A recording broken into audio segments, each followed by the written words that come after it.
So, ayan. Papasok na kami dito sa grot. Ate Elby, huwag kang magpahuli. Huwag kang magpaiwan-iwan. Wala kang partner. Baka mamaya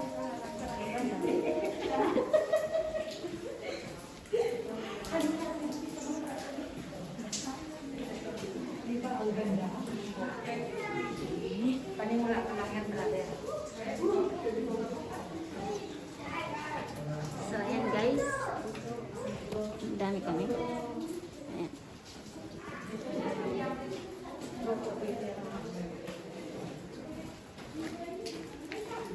Kaya, panayaya talaga ako sa inyo.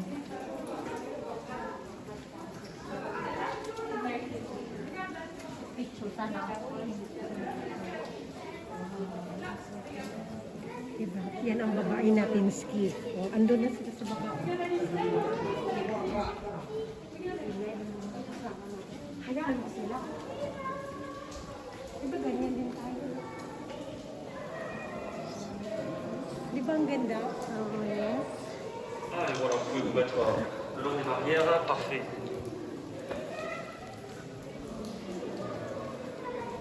Diba ang daming stalagmites, stalagmites.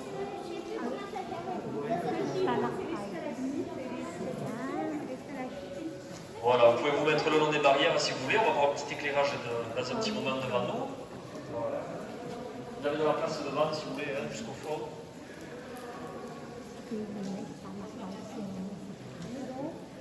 Ano? Na mga natubo. Ayan, stalactites. Stalactites yan, madami. Ang galing sa baba, stalagmites. Ang galing sa taas. Sa taas, stalagmites.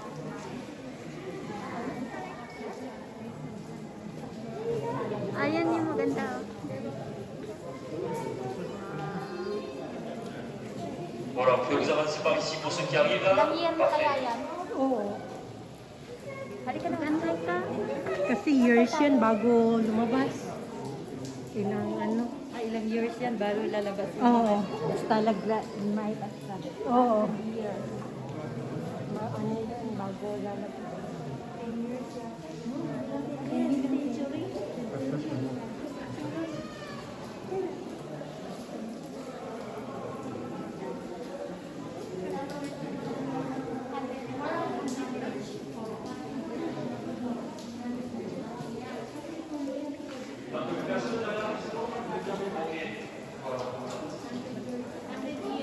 Allez, nous sommes tous là, c'est parfait. Donc, messieurs, dames, on va donc pouvoir commencer notre visite. Donc, je vais vous expliquer dans un premier temps comment va se dérouler notre parcours.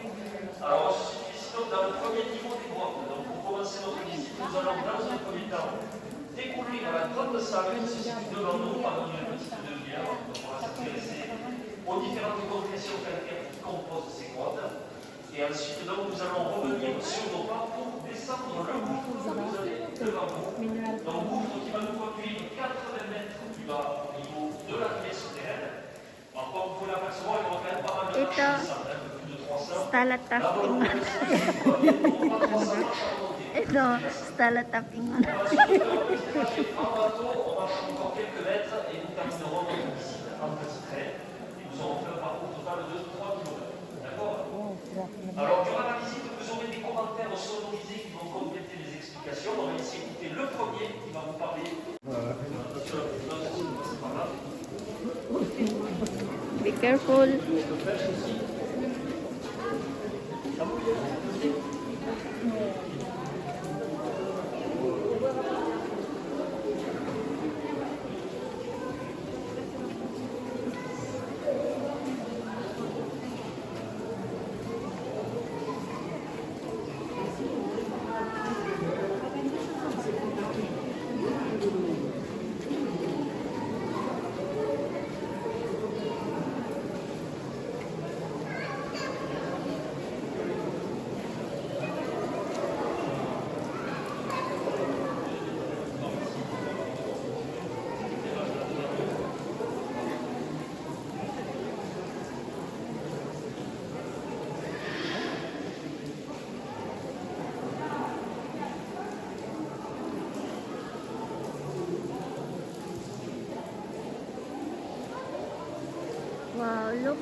Beautiful.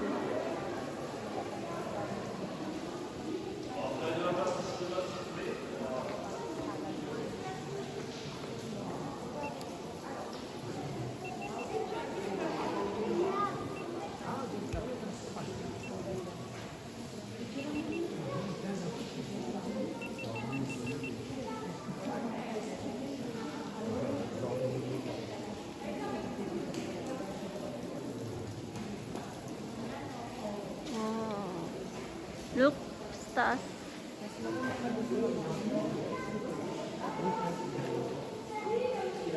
Alors, donc, messieurs, dames, nous nous situons ici dans la grande salle de la partie supérieure des grottes. Alors, il faut savoir qu'ici, vous avez environ 200 mètres de roche directement au-dessus de notre tête.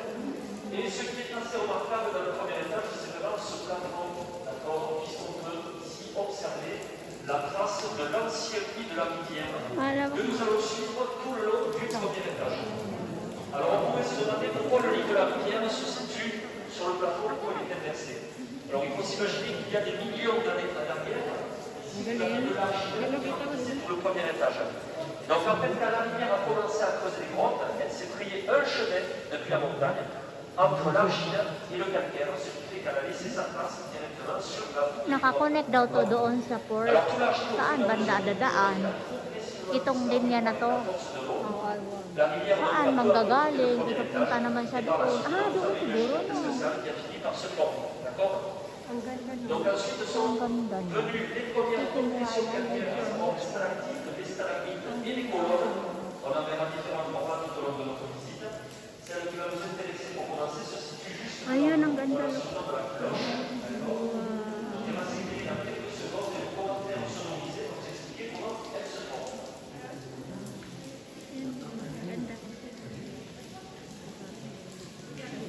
La cloche.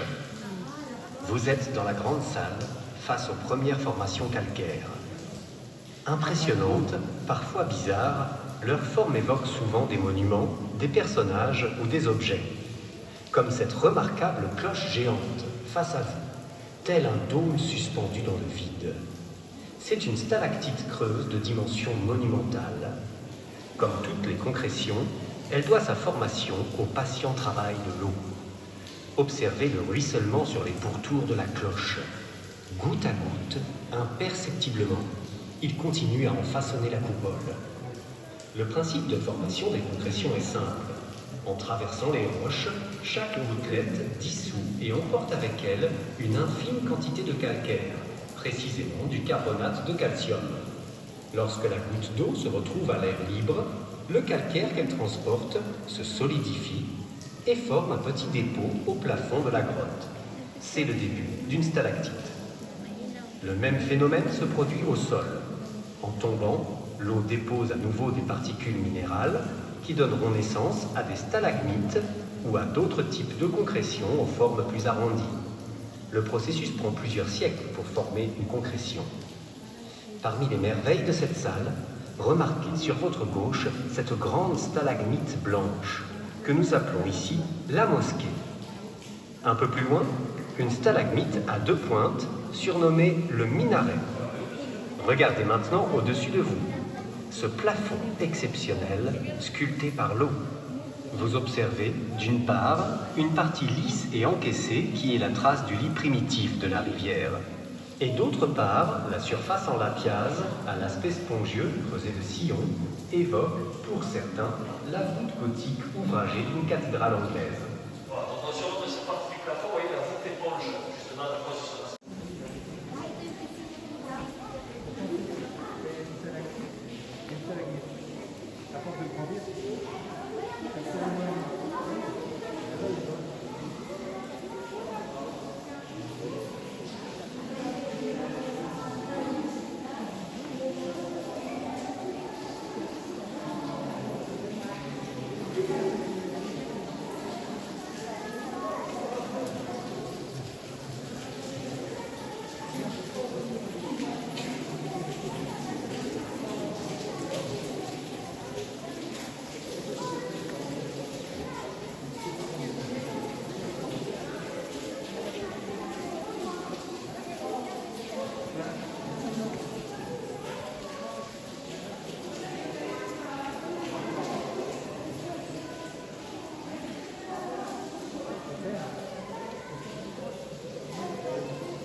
vous laisse vous avancer de 3 mètres là.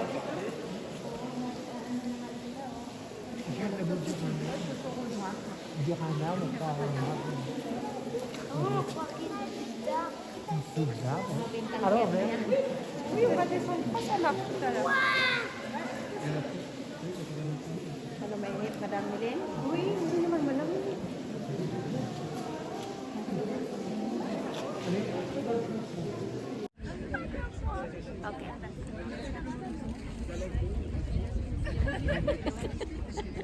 Okay.